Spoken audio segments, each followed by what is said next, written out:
but I've been teaching at Blueprint now for a little over 2 years. And so I've had a lot of experience seeing students all the way through from not knowing anything about the MCAT all the way through to a lot of my students are in medical school now, which is really exciting. And so learned a lot about testing strategy, content, best way to guide students through the process. So it's really fun to kind of start with you guys here at the very beginning of your MCAT journey, sort of what are the nuts and bolts of this exam? What is it like to study for it? And how to be the best prepared for, this huge exam. So, as we go through, I would love for you guys to stay engaged in the chat as well. I'll ask questions of you as we go through. And don't be afraid to throw your questions in the chat as well, because I can kind of best guide my discussion based on where you guys are at. So just to start, where are you guys? Like, when are you guys planning on taking the MCAT? Are you guys taking it this year, next year? Like, where are you in terms of when you're taking the MCAT? Let's see what we have in the chat. Looks like we have a lot of them taking next year in spring so far. Nice.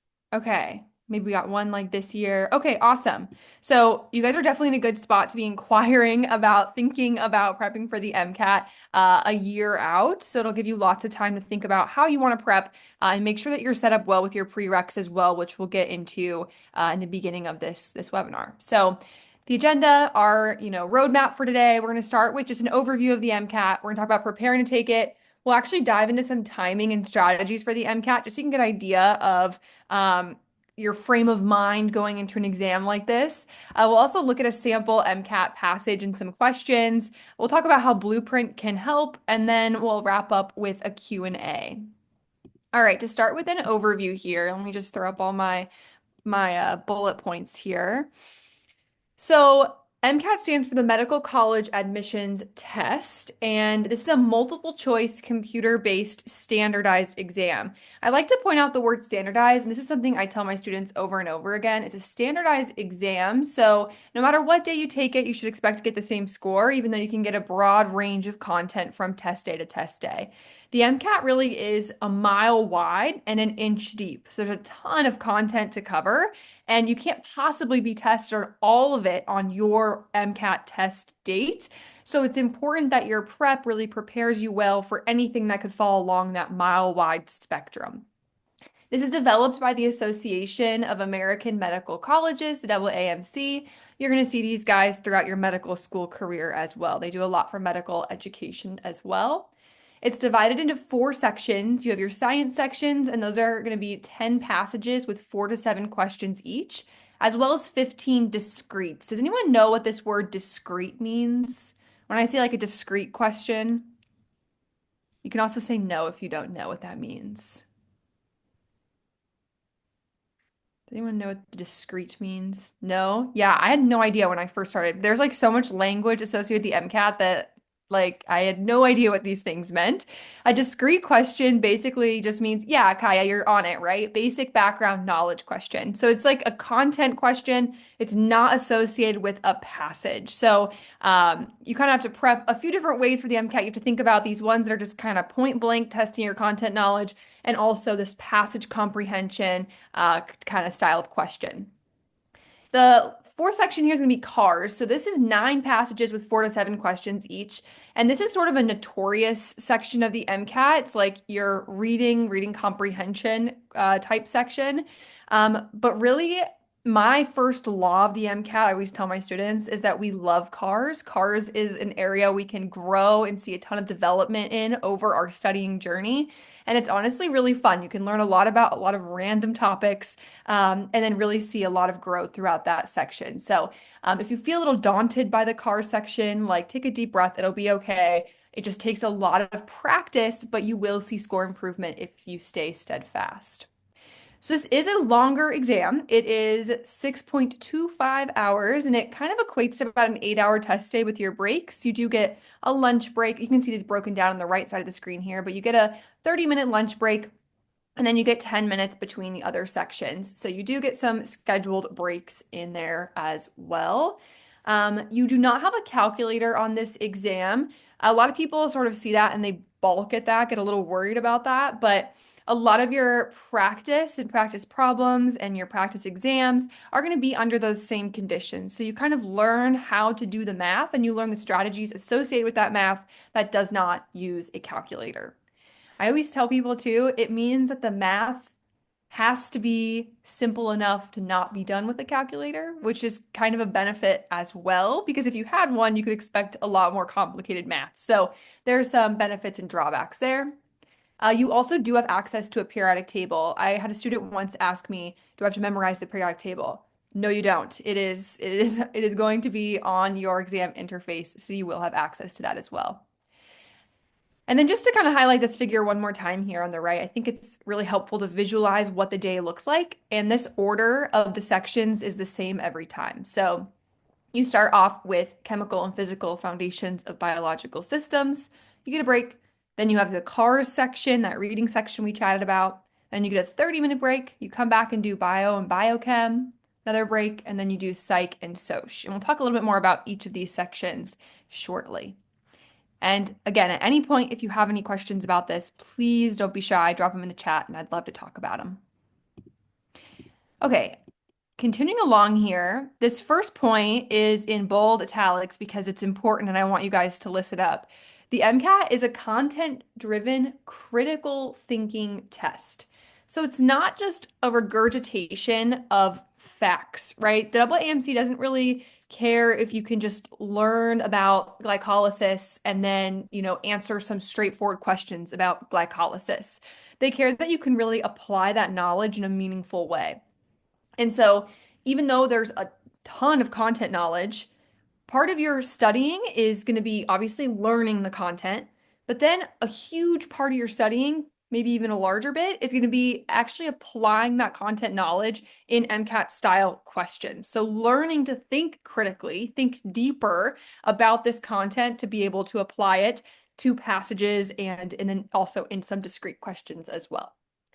So here are the base subjects that the MCAT is going to test here. So I think we also have this highlighted this way as well.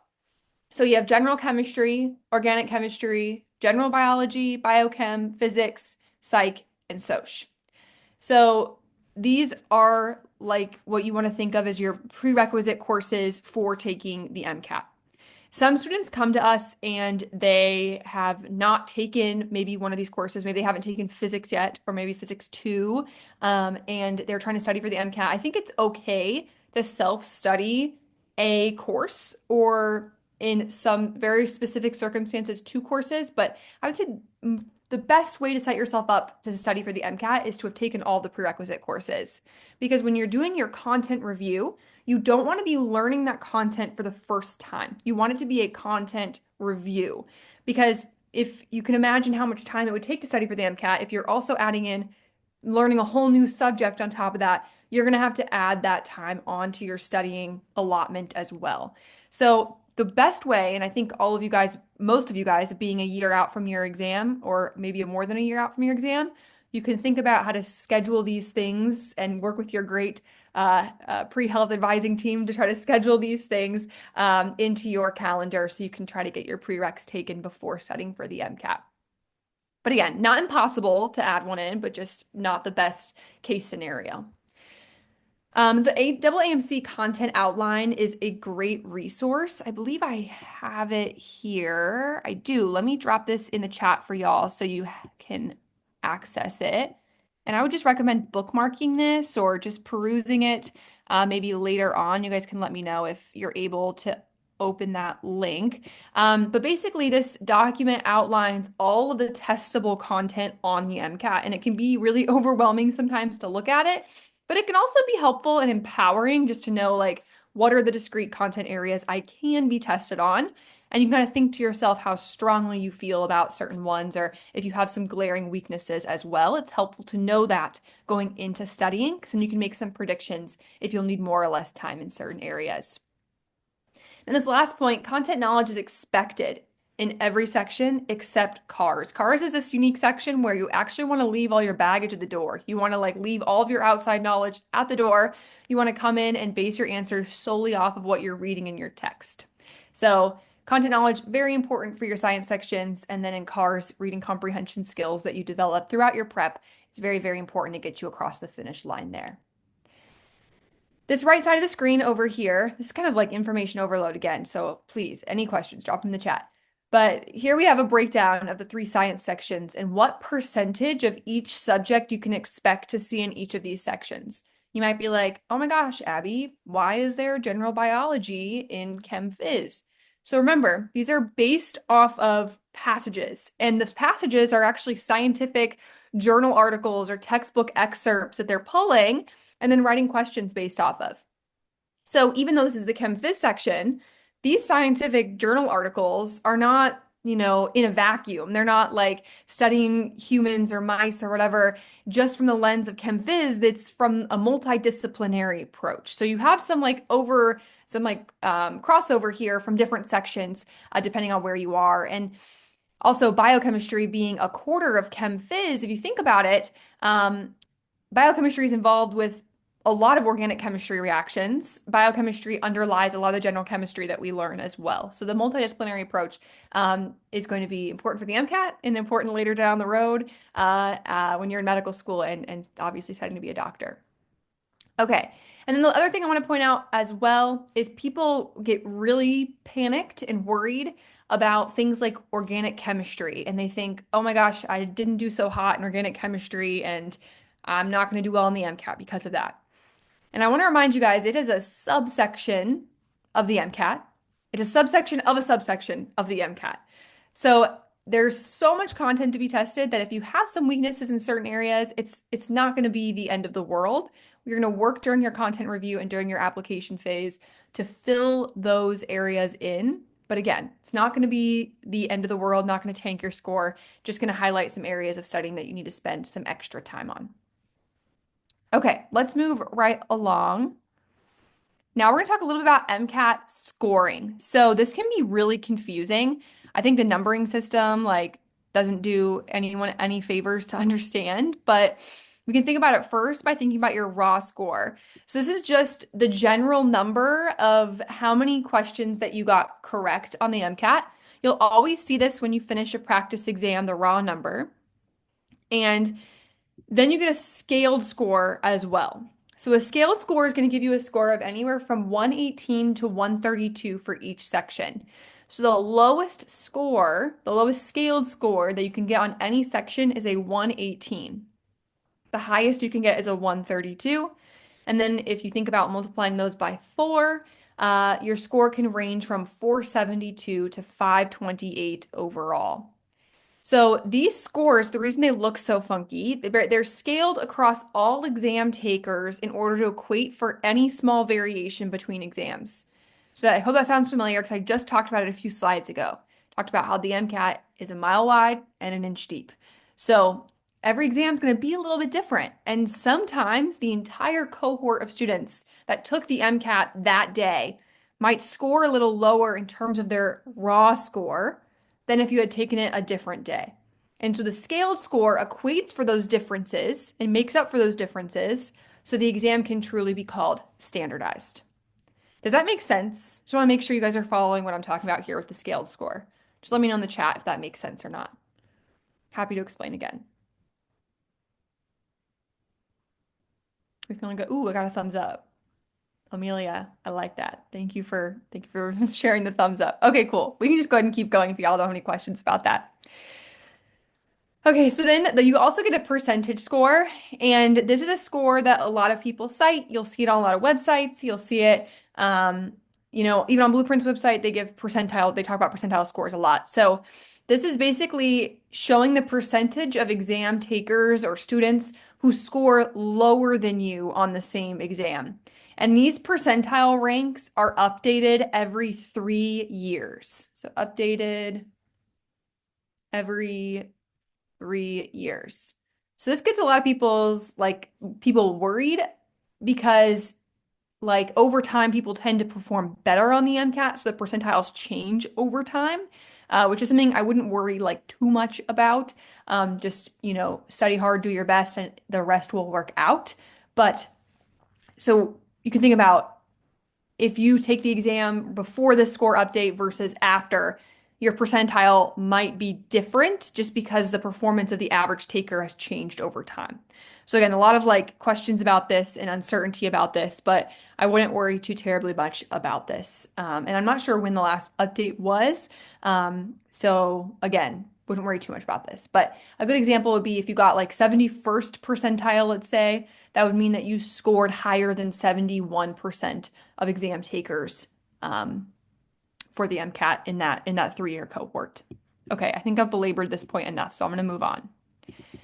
So this next slide here is going into what is considered a good MCAT score, and this really varies from person to person depending on what your goals are. So the MCAT is not the only part of an applicant's medical school application.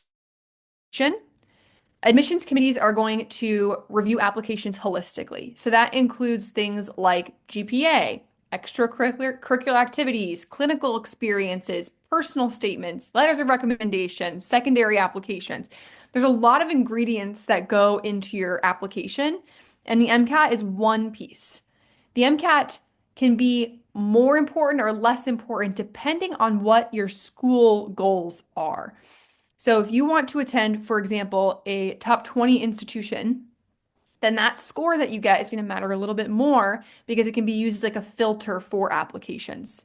So students who are aiming for that might aim higher and set a higher goal score, and that might be considered a good score for them. Um, if you are aiming for a different score that has a more average MCAT range in their acceptance, then your goal score is going to look different. Students, so I know some students would rather go to DO schools than MD schools. Their score goal is going to be different just because there's different acceptance rates depending on the MCAT. But what I want to impress upon you on this slide is there's really nothing absolute about MCAT goal scores.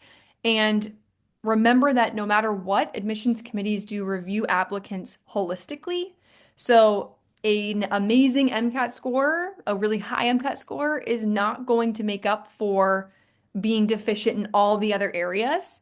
Just like a middle of the road MCAT score is not going to be overlooked if a student has a glowing rest of their application necessarily. So, again, think about it holistically. Think about the schools that you're trying to apply to and be realistic about that way. I would say also once you start studying for the MCAT, you'll get a better idea based on your sort of trajectory and how much time you have to study and what your goals are of where to set that goal score as well. So some data here, I always think this is helpful. The mean MCAT for medical school matriculants, so people who attended medical school from 2020 to 2021, it's a little bit outdated, but the numbers haven't changed too much, is 511.5. And we can compare that with what the 50th percentile MCAT score was, which was a 501. The 80th percentile was a 510, and the 99th percentile was a 522 to 523. So that kind of gives you an idea of the spread of everyone taking the MCAT, where they're falling in terms of their score, and then what it took to actually get accepted and attend a medical school. So I think a good goal score for people who don't know where they want to go or what, where they fall, I would say a good goal score is somewhere around like a 510 to 512. And you can adjust that as needed once you start studying and see where things are going. But again, it's a very complex decision to set a goal score, and it really does depend on you as an individual and what your goals are.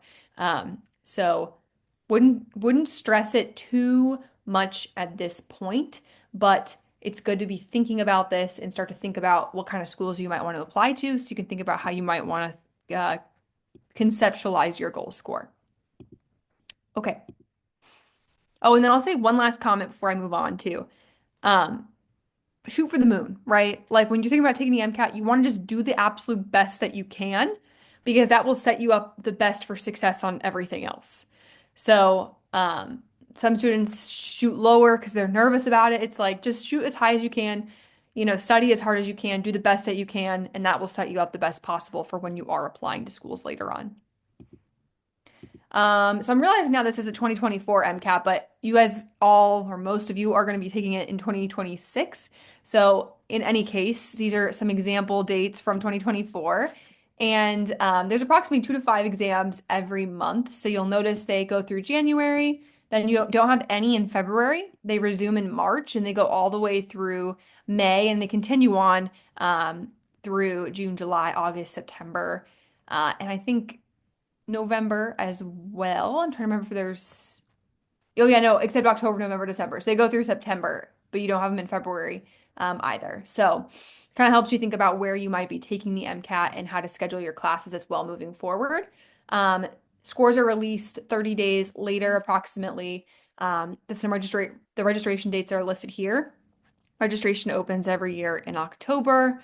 And then we have some suggested prep dates to begin. Again, this is a pretty individualized discussion on when to start prepping. It really depends on have you completed all of your prerequisite exams? Where's your diagnostic versus what your goal score is? Kind of also helps predict how much time you will need to study and how much time each week you can dedicate to studying. Some people are studying full time for the exam. They don't have a job or school or, parental responsibilities, things like that. They can study in less time than someone who has a full-time job, is a parent to three, and is also attending night classes, right? So just depends a lot on your personal situation as well when you think about the amount of time that you have to dedicate to studying. Okay, so that was a lot of just like the overview. And now we're going to talk about preparing to take the MCAT. So we've already talked about some of these topics, so we're hitting on them again. And again, if you have any questions, drop them in the chat. I'm happy to chat more about anything. So I'm just going to throw up a long list here of prerequisite courses. We already talked about the prerequisite sort of subject areas, and here are more specific courses. So classes that you should take are those major content areas that we already reviewed, things like organic chemistry, general chemistry, biology, biochemistry. Those are really going to be like the base of your MCAT. And then classes that are not required but may be helpful. So I saw a list like this the year before I took the MCAT, and I found it very helpful because even though the MCAT does not directly test something like anatomy and physiology, having an understanding of anatomy and physiology made it easier to understand a lot of the scientific passages that I was reading. The same goes for the rest of these areas here. English and philosophy, these are really helpful for the cars section. I would say philosophy is a passage content topic that students tend to really struggle with. And I think it's just because we don't have a lot of exposure to philosophy in our typical English courses. So having exposure to philosophy would be really helpful to sort of understand those passages better at baseline. Again, not required, but would be helpful if you have room in your schedule. And then I want to just also add on that these are super helpful for medical school also. Being in medical school now and really struggling with something like immunology, I wish I had taken it in college when I had maybe a little more time than I do in medical school to actually learn that content thoroughly. So all of these, if you have room in your schedule, are great classes to take for the MCAT and also for medical school later as well. And then I already talked about this, but just to reiterate, if you're missing a semester's worth of material, you can self-study while MCAT prepping. I think it is much easier if you've already taken those courses, but you certainly can self-study if you are missing a semester. So just kind of think about how you learn best, how you want your MCAT studying prep to look when you're making that determination of if you want to self-study a semester's worth of material.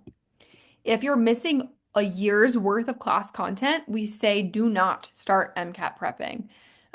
It's really too much to try to study a whole year's worth of content on top of content reviewing everything you need for the MCAT. So that's kind of a hard stop. But a semester's worth you can. It's just going to be more difficult and require more time. It's just some considerations. Okay, so next is creating a study plan. So a lot of you guys are a while out from taking the MCAT, but it's still good to be thinking about what does this commitment look like? What might life look like when I'm prepping for the MCAT? So what should your study plan include, first of all? These are the three main ingredients. Again, we've hit on this already, but the first thing here is content review. So this is just going over things that you have already learned, right? So ideally, it's not going to take as much time as the first time you learned it. You're just kind of refresh your memory on those content areas. And the next piece is strategy and practice. So this is when you're applying that content that you learned to MCAT style questions. Because again, the MCAT's not a content exam. It's not just a regurgitation of facts. You have to know how to take that content and apply it in a new situation to a question that, maybe doesn't sound very familiar, isn't super straightforward the first time you read it. So it's really a new way of thinking when you start taking MCAT questions. And this last bullet point is double AMC resources. So we talked earlier about how the double AMC, those are the people that write the MCAT. They also put out resources to prepare for the MCAT.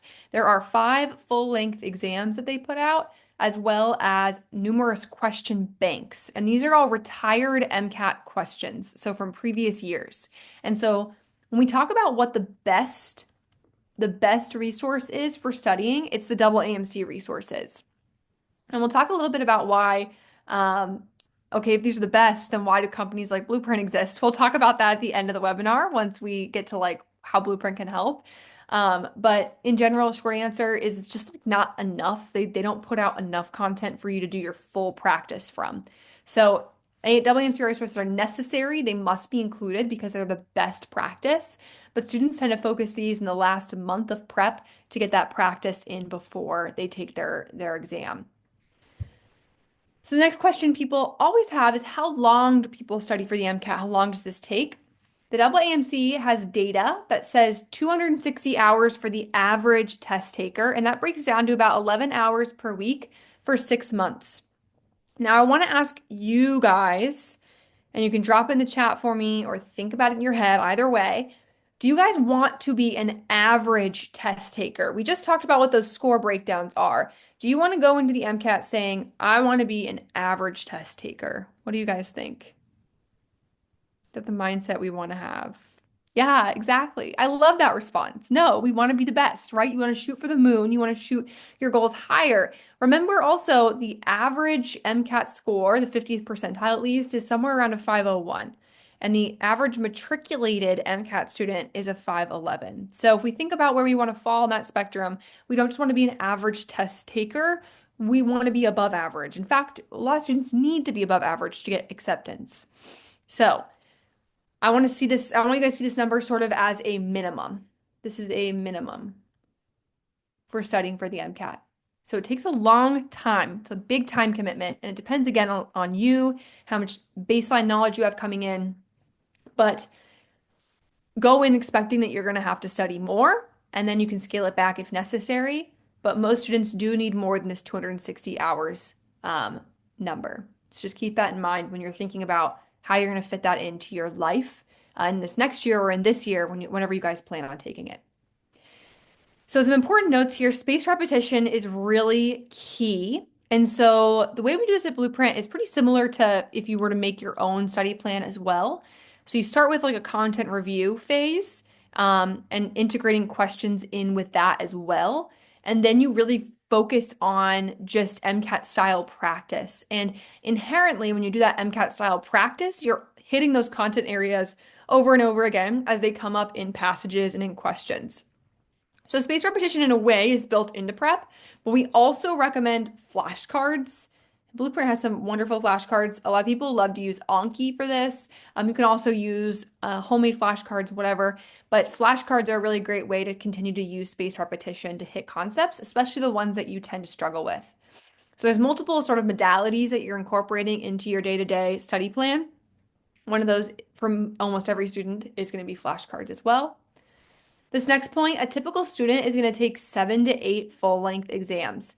And when I say full-length exams, I do mean that you guys are waking up and you're sitting down and you're starting your exam at the same time that you're going to take your MCAT. So you're starting at 8 a.m. and you're sitting in that chair for those 8 hours. You're taking that exam just like you would take the MCAT. And that's important for a lot of reasons, but one of the biggest ones is stamina. So you need to actually build your tolerance for sitting and taking an exam and thinking that hard, critically thinking for that hard. because it's not natural.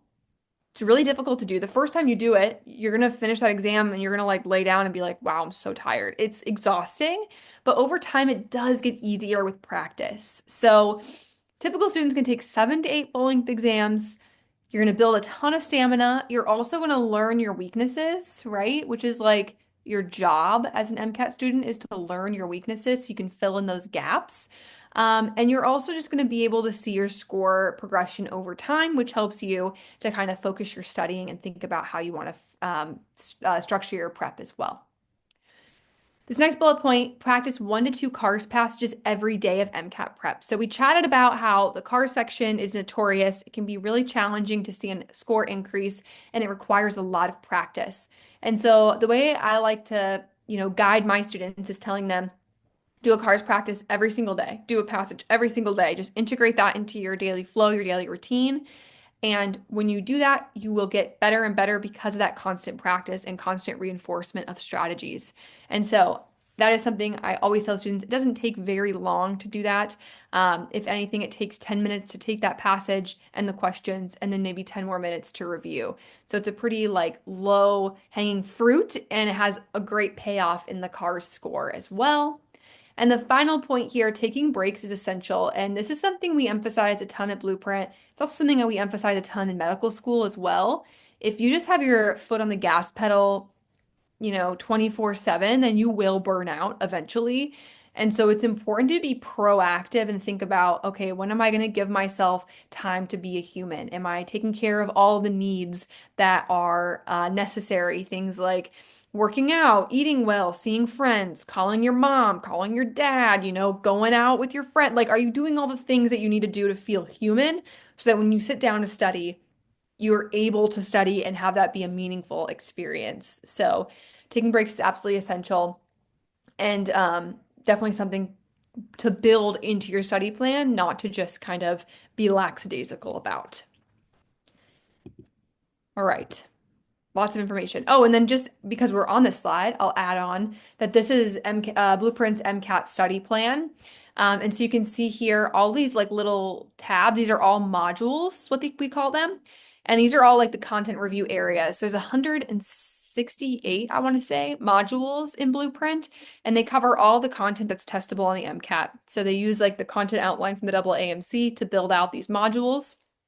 And they'll go through everything you need to know in video format and give you questions as well associated with each module. And then these little white tabs here are AAMC practice that's built in to your MCAT study plan so you can pair your content review with MCAT style questions as well. So if you're making your own plan, and when I took the MCAT, I made my own study plan in Excel and it was a hot mess, but I did it. And it looked a lot like this, where each day I kind of set out what modules I was going to study, and I paired that with question practice as well to reinforce those concepts. And then you'll also notice that there's built in these like light blue modules, and they don't really look like content review because they're not. These are strategy modules because taking the MCAT is not just learning the content, right? It's applying the content, and that involves a lot of strategy as well. And so Blueprint builds in strategy modules. There's a lot of great resources online for different MCAT strategies as well for each section. And we'll talk a little bit about pacing, I believe, in just a couple of slides. Okay, so we're talking about critical thinking and strategy. So drop in the chat for me. Love to hear. What do you guys think? How do successful MCAT students think? What do you think their mindset is? What do you think their approach is to the MCAT, to studying, to anything? What are your generalities for how successful MCAT students think?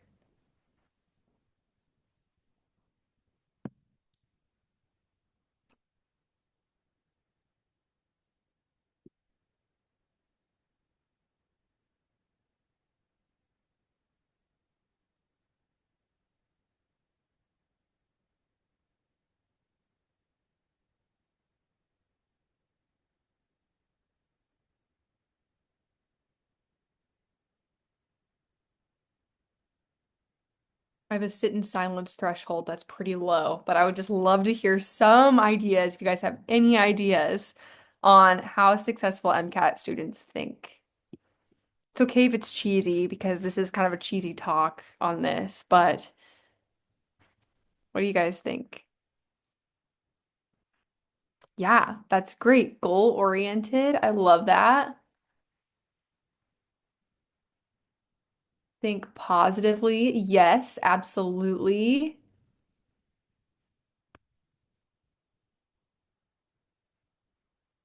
Yeah. Determined. Absolutely. Strategic. Yes, I love that. I almost want to like loop together goal oriented and strategic. Something that efficient, that is actually so great. I don't think anyone's ever said that in any of the webinars that I've done, but efficiency is like a crazy good one because again, with so much to do and you can look up at this mountain and say there's so much to study and so much I need to do to, get me across the finish line. Being efficient is incredibly important. So that was a good one. Ooh, I love this one. Failure is a good thing. That is like the hardest life lesson to learn, especially as an MCAT student, pre-med minded type person. Um, yeah, resilient, amazing.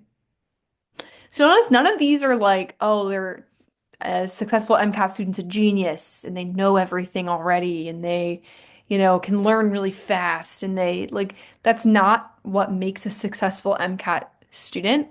What makes a successful MCAT student is someone who goes into studying with a specific plan. They say, today I'm going to study for this amount of time. My goal is to learn XYZ. I'll know if I succeeded if I, can perform this well on my question set. And then after they do that, they can say, okay, these are the things that I missed. When I miss these things, I'm not going to miss them again next time. What can I do to learn from this so I can perform better next time? And those are really the things that go into being a successful MCAT student. It's that continuous growth mindset and resilience to learn from your mistakes, and to maintain determination and positivity. So, very, very good. These are all things that make a successful MCAT student. And what they have in common with your future is they're all things that are going to make a successful medical student as well. Because all these things come back time and time again throughout your medical career. And so if you can think this way, thinking, okay, failure, making mistakes can be a good thing. I can learn from my mistakes and do better next time. I can stay resilient. I need to be efficient in my studying when there's so much to do, right? Um, it's great. Thank you guys so much for participating and sharing. Amazing. Okay, so just a couple important takeaways here on thinking about preparing for the MCAT. We talked a lot about a lot of things that are going to your study plan. I will say a big one is start question practice and strategy as soon as possible. MCAT's not a content test, it's an application test. So as you start content review, you also need to start passage and question practice. It can be so scary to take your first practice passage or question set. You can feel like it's like a foreign language, it's difficult to think about in a different kind of way, but it's really important to dive in early and often. Do not plan to do 100% of your content review prior to reviewing MCAT strategy. It will be too late. So do these things in tandem. Prioritize practice learning strategies and critical thinking skills. Use practice questions, question banks, and practice exams as an indicator of your areas of weakness. And then at Blueprint, we call this a lessons learned journal, basically a tool to assess your strengths and weaknesses. I used a Google Doc when I prepped. Blueprint has a lessons learned journal built into their interface that basically allows you to put in concepts or mistakes or things you're doing well and write out sort of what went poorly or what went well so you can keep track of patterns over time. I've had students in the past, for example, who come to me and they say, I am missing so many points because I'm stuck between a 50-50 on two answers and I always choose the wrong one. And that's a pattern they were able to assess from their lessons learned journal. And we were able to discuss strategy on what to do in those situations so they could maybe start picking the right one and improve their score over time. So it's very, very important to understand what's going wrong and what's going well so that you can continue to improve over time. Okay, so we're going to briefly talk about timing and strategies for the MCAT. This again, a lot of us are far away from our exams, so just sort of get the wheels turning, thinking about pacing and timing. So this tends to be like the fourth dimension of the MCAT that just like stresses people out like the most is the timing. When you start studying for the MCAT, I recommend everyone study untimed, and then as you incorporate more and more question practice, you transition to test day timing. But going untimed in the beginning is really the best way to make sure you can be accurate, right? Get everything right before you try to be efficient as well. So those things come with time. So don't stress too much about the timing at this juncture, but just so it's in the back of your brain and you know what kind of timing you're going to be working with. So ideal timing, you'll have 95 minutes for 59 science questions or 90 minutes for 53 cars questions. This breaks down to about 90 seconds for each question. And we tell you guys to avoid spending more than 2 minutes on a single question.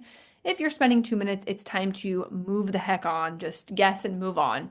And then the flag function, you will have several tools in the interface. You're going to have a highlighter, you're going to have a strike through, you'll have a flag tool, kind of things to worry about for later when you're actually doing this test day practice. But you'll be able to flag questions if more time would help you answer the question. But again, a strategy to think about for later. For science, we want you to spend 2 to 3 minutes reading a passage, and then you get 5 to 6 minutes for questions. In cars, you have 3 to 4 minutes to read a passage and 6 to 7 minutes for questions. So, some general strategies to think about when you're doing a passage. First of all, determining if a question requires consulting the passage or is a pseudo-discrete. So some questions, the MCAT likes to test, like, do you know if you need outside content knowledge or do you just need the passage? It allows them to kind of test your thinking skills on how well you comprehend the passage. And then also if you're able to pull in the outside knowledge. So that's kind of the first, another challenge they throw in for you. We always tell you guys to identify certain question types. There are set question types that AAMC writes. And so if you know what types of questions there are, you can categorize them and think about specific strategies. We also talk about predicting the best fitting answer prior to answering, looking at the answer choices. If you have a prediction, it can help you guide your thinking, focus your thinking so that you're not sort of letting the answer choices guide your thought process, which is important. And then, as always, as with any exam, multiple choice exam you guys have ever taken, it's really important to be able to eliminate wrong answer choices and have specific reasons why you're eliminating wrong answer choices. Okay. So this one's more focused on cars here. So in cars, you'll hear people talk a lot about the importance of main idea and author tone. I always think about these as being on a scale, an author's tone. Are they very positive or very negative? And this is really like the key to unlocking a lot of correct questions on the MCAT. As you read, it's really helpful to rephrase paragraphs and overall the whole passage in your own words. It means that you're engaging with the text a little bit deeper because you actually understand what they're saying instead of just skimming your eyeballs across it, which is really easy to do, especially when you are towards the end of a cars section. Highlighting key terms and major themes. This is a strategy in of itself. Highlighting strategy is like difficult to learn, but once you do it well, it can help you a lot for understanding the passage and knowing where to go back and look when you get to questions. But you have to balance this with not excessively highlighting, which can also be tricky when everything feels important. You'll read around. I know, like you guys are far out from your test, but I want to just get this across to you right now is there's a lot of communities online, Student Doctor Network, Reddit, all these different things. And there's a lot of people that have like quote unquote like genius advice, and they'll be like, don't read the passage, just go to the questions and start there. It's terrible advice. Don't follow that advice. The MCAT is structured a certain way. Read your passage, read it well, go to your questions. There is no like shortcut to the MCAT, even though people love to promise it. So just stick with the strategies that are tried and true and do not skim the passage or skip straight to the questions. Please read your passage. It will set you up the best for being able to answer these comprehension questions. And then we talked a little bit about leaving your own baggage at the door, but the cars section is the one section where you don't want to come in with preconceived notions or background ideas. You want to base your answers completely off of what you read in the passage.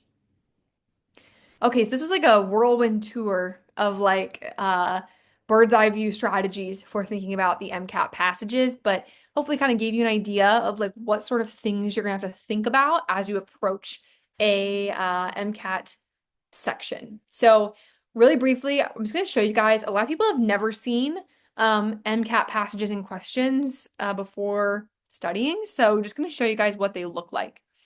So this is an example of a discrete question for a science section. And so this one asks you which of the following is false about ATP and its hydrolysis. So you always have four answer options. And then for example, for a question like this, you would want to take less than 60 seconds to answer it because you don't have to reference a passage. So maybe some of you are already like reading through and thinking about what your answer would be. Question like this, because it's what is false. It's a really good power of elimination type of question where you could work through and eliminate the wrong answer choices.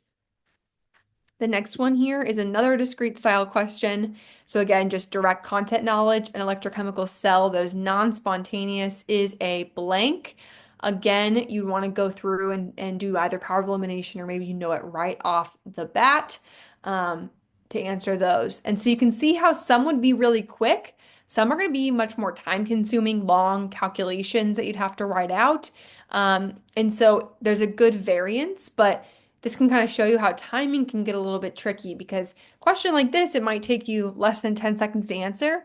Another question might take you the full 2 minutes. So you have to be able to be adaptive and flexible in your MCAT test day timing.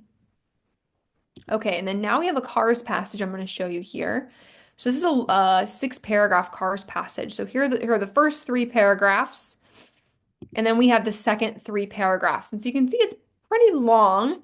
And so as you read through, you're really reading as you read through at the end of each paragraph, you'll be thinking about what was the main idea of the paragraph I just read? And did I see any strong tone words coming at me? And as you read through, you're trying to think about how the author is building their argument and what evidence they're presenting, which might sound a lot like an English class that you would have taken along the way because it's really what you're doing here is just thinking about passage comprehension. And then when you get to your questions, they're going to ask you about things like details. So this first question is saying each of the following was a goal proposed by the working group except. So you'd have to understand the passage enough to say, oh, they talked about this, this, and this, and maybe they didn't talk about this one. And so a detail question is more superficial details from the text. You can also get questions like this passage implies that what? So if you think about an implication is something that's not directly stated, and so you have to understand the author's argument that they're making in order to understand what an implication is of the passage.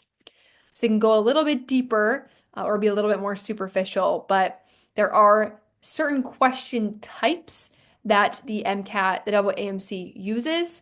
And so understanding those can help you understand what strategies you would use to approach a question like this.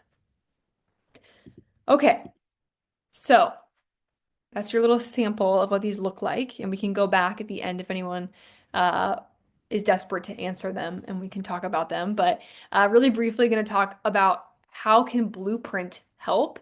So we're going to start by talking about the different courses. So we call it our best MCAT prep course. Basically, our prep course there's a lot of different features that we have available. The thing I do is I teach live online courses. So it is a 16 lesson sequence. Students are they go in and register for my course, and they also get all of the study plan, content modules, all the full length practice exams, the question banks, the flashcards, all of the things. And they populate into their Blueprint dashboards. They have every tool they need to prep for the MCAT at their fingertips. And so we have really great instructors. A lot of us are in medical schools across the country. And I love my team. people here are great. They're really fun to talk to and chat with. They lead engaging courses. We have 160 learning modules. We have our study planner. We also have office hours 5 times a week. I teach those as well. So we talk about specific content areas and do 2-hour deep dives where students can ask any questions they have about specific topics. And we really focus on high yield things for the MCAT. So not just talking about, for example, like organic chemistry reactions in their entirety. We talk specifically about this is how you're going to see it on the MCAT. This is how you can be best prepared. And if you still have questions, we can guide you to further resources. In addition to the learning modules that are online, you also get a hard copy like textbook or a digital version of it, and access to all the double AMC resources online as well, and those will populate into your study plan. It's also mobile friendly. There's a question bank with over 4,000 questions that are constantly updated, and there's powerful analytics, and I think we'll actually see an example of those in a future in a slide down the road here. This like bundle includes MCAT practice exams, but you can also buy those separately if you just want the exams. And so we told you guys, okay, there are 5 double AMC practice exams. Most students take 7 to 8 full lengths. A lot of students use third-party resources. Blueprint's an example of a third-party resource in order to practice for the MCAT. And so it uses the exact same interface as what you're going to see on the MCAT. So you can practice with all the same tools. It'll look the exact same as when you log in and take your MCAT. And it's also very, very similar to the MCAT and how people will actually score on the MCAT. All right. We also have tutoring packages. I did tutoring for a little while when I first joined Blueprint, and it's great. You get paired one-on-one with a tutor, and they work with you to help build out your study plan, work on your weaknesses and strategy areas as well. There's lots of different like packages you can pick from in terms of hours or type of tutor that you want. And it also includes that MCAT course that we just talked about. Flashcards, the flashcards are great. They're based on the modules. So as you learn a module, you can then like open up the flashcards from that module you just did. So you don't actually have to make them yourself. And they'll pop up on your dashboard. So when you log into study, the flashcards are right there, which is really nice. They'll show you analytics on like your progress over time on those flashcards. And they're also available on your phone, which is really handy. All right. You can actually get like some free resources to try out some of Blueprint's resources before you purchase if you're interested in that.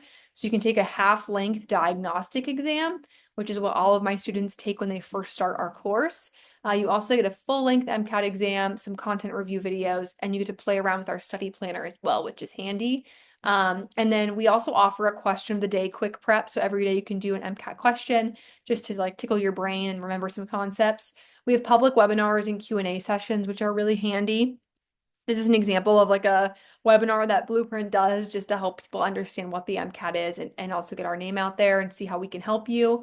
We also have Blueprint MCAT blog posts. I write a ton of blog posts for Blueprint. So if you have any questions about certain pre-med areas, chances are your question can get answered there. And there's also like an online forum for you guys to engage with other pre-meds. I think I just have one more slide before we go to Q&A. And ooh, look at that, a little $100 off coupon here if you scan the QR code.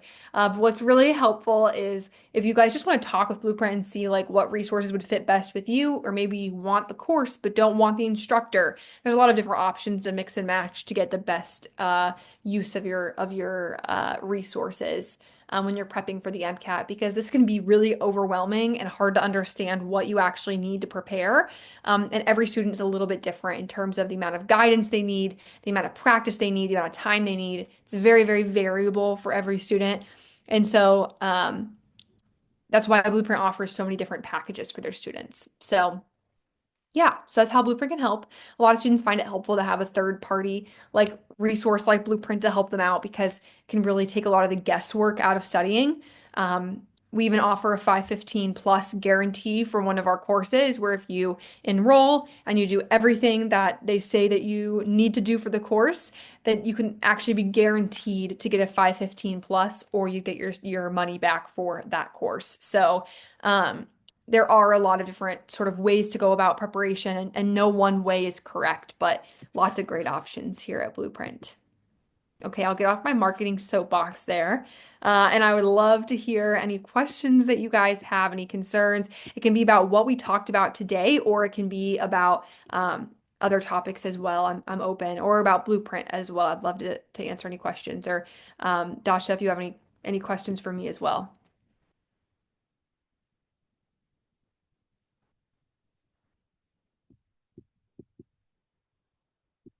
Oh, looks like a great question. How can I best utilize my freshman and sophomore years to build a strong foundation for the MCAT? My number one piece of advice for students in their freshman and sophomore years is to study hard. Like, just take your prerequisite courses, learn that content the best that you can. That is the best thing you can do to build your foundation for the MCAT. I will say also, like going back to the piece we talked about previously about being a good holistic candidate, right? You want to not only focus on, oh, I'm trying to prepare for the MCAT and do the best I can here.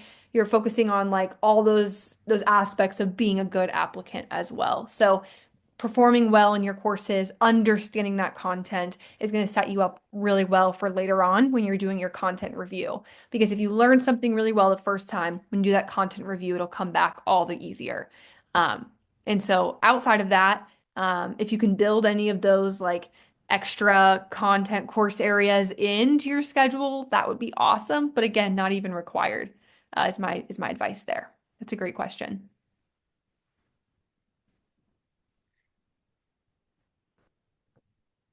Perfect. Hey, Kayla, if you want, we can unmute. I'm just trying to see if we can unmute everyone so that they can also. Then you guys can unmute yourselves if you guys want to just ask questions. Let me just.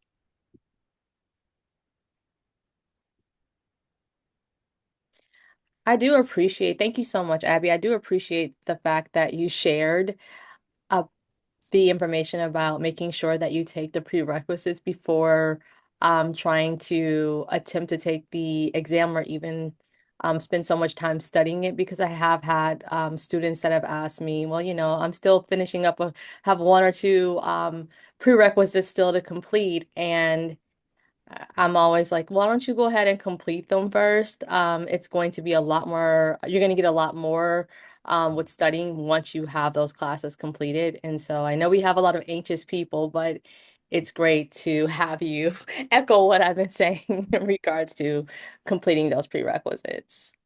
And then just to kind of add, I think like when you are, I remember, I mean, it wasn't me very long ago when I was a pre-med as well. It's really stressful. It feels like you're on this like tight timeline. The clock is ticking. Like I have to take the MCAT, I have to apply and get in. But the reality of it is the majority, I think more than 50% of my medical school class took one or more gap years. And they did not take the MCAT, when they were in college still. And they had wonderful experiences. They were able to build their application, get life experience, know more about what they wanted to do later on. And they all said they would do it all over again. And so I just want you guys to, like take a breath. Like if you feel like, oh my gosh, I don't have time to take all the prereqs before I like to take my MCAT, it's okay. Like there is a lot of time. Gap years are okay. Actually, I think they're getting to be more and more encouraged as time goes on, to continue to sort of understand better what you want to do, build your application, be able to focus on performing well in your courses as an undergrad as well. So that's a really big conversation to like open right now, but just want to like plant that seed where if you're kind of thinking about this right now and you're worried about that timeline, like take that pressure off because it is more normal than you might think to take gap years before going to medical school. Absolutely. And we actually do have a workshop where we talk about gap years because it's definitely something that is starting to become more and more common. Mhm. Looks like some good questions here. So let's say you took a course but didn't take very much away from it. How long should you self-study for that course if you don't plan to take it again? That's a good question. And I would say I wouldn't recommend retaking a course just for the purpose of like the MCAT. I would say if you're already thinking to yourself, especially if it's a foundational course, something like general chemistry or biology or biochemistry, if you're already thinking, I don't have a very strong base in that, then that content review is going to take you a little bit longer, right? So I don't think there's like an exact number I can give you on, oh, it's going to give you, 40 more hours of studying for this. But I would say you just need to go in expecting maybe it's going to take me a little longer than the, you know, 2 hours estimated to content review this area. Maybe it's going to take me more like 8 hours spread over multiple days. So it's not like going to derail your whole MCAT studying, but that content review is going to take you a little bit longer. And then if you have a lot of those areas, then if you're thinking about the number of months you want to give yourself to study for the MCAT, maybe you'd want to give yourself multiple more weeks added on.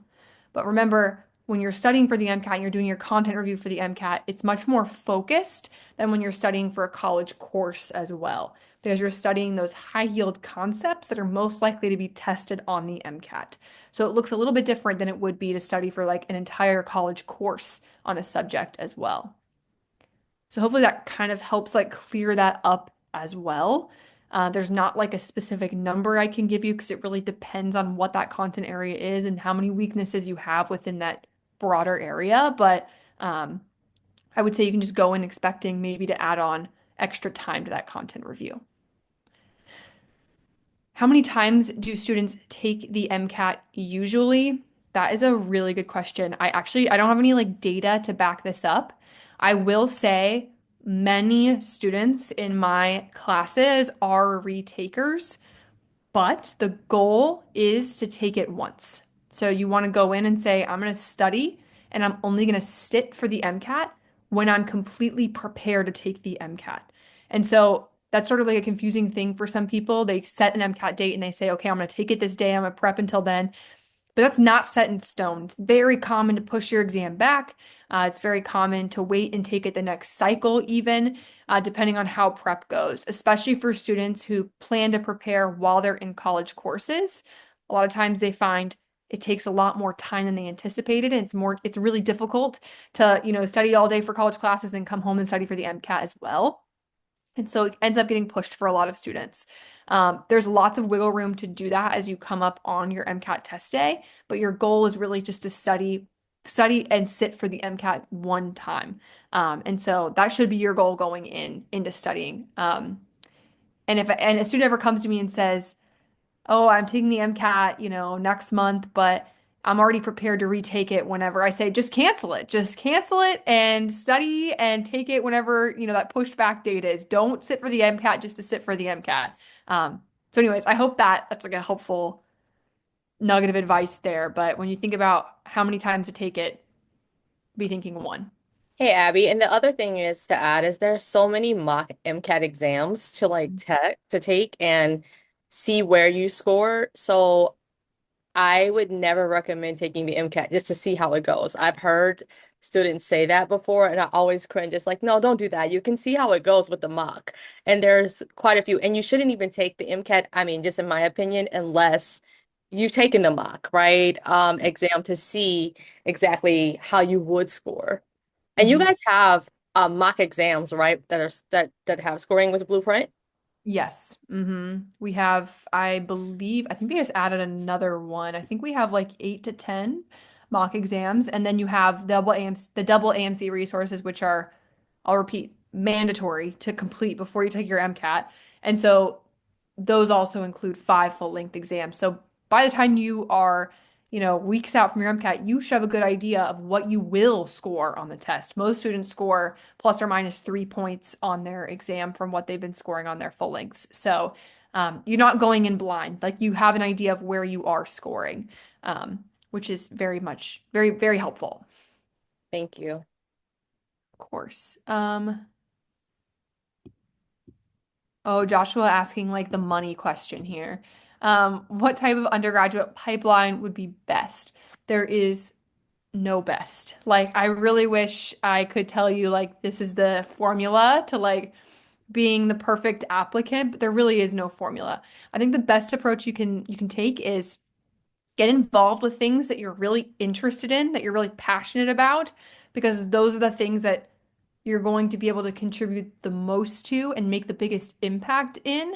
I think getting clinical experience, if you're interested in being a doctor, you should be driven to do those things, right? So getting involved in clinical experiences, shadowing doctors, performing well in your courses, like all those things that go into making a good application look a little bit different in terms of the specific things you are doing to complete those, but should all kind of fill those competencies that the AAMC is looking for. And that's actually something when people are kind of thinking about, am I a strong applicant for medical school? I recommend looking at the AAMC competencies. It's a list of 15 things, and they really highlight what are those attributes that medical schools are looking for in a candidate. And it goes back to being a well-rounded student, right? It goes back to like having a good scientific knowledge base, which translate to courses in MCAT. It goes back to understanding clinical scenarios and what it means to be a doctor, which translates to clinical experience, whether that be shadowing or working as a patient care technician or whatever, what have it. But there is no like perfect formula, unfortunately. And a career path that may seem interesting or unheard of, that's a good question. There's one man in my class who he worked as an engineer, I think, for 20 years. And he's in his late 40s, and now he's in at Northwestern's medical school, and he wants to be a doctor. So that was interesting. One of my good friends worked at NASA as an engineer, an aerospace engineer, and then she quit that and she wrote for a comedy show in New York City. And then she quit that and now she's here in medical school. So a lot of different paths to get there. My other friend worked as an EMT and then did El Camino, I think is what it's called in Spain. She like lived in Spain for like a year and a half. And then now she's here. So a lot of different paths to get there is what I'm trying to say. But all fulfill the same like competencies, ideas, things that the med schools are looking for. So if you're interested in finding those, you can just search like AAMC medical school core competencies. And I think that's a really good way to conceptualize your application as well. I'll go ahead and take this as the last question here. How do you recommend studying or prepping for the MCAT as a grad student? Um,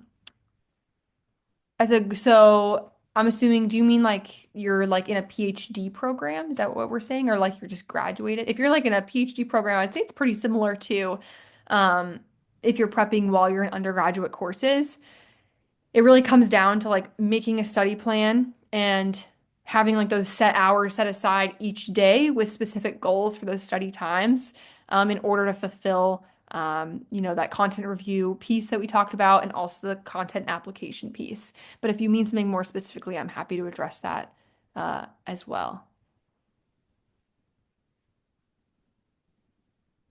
Okay.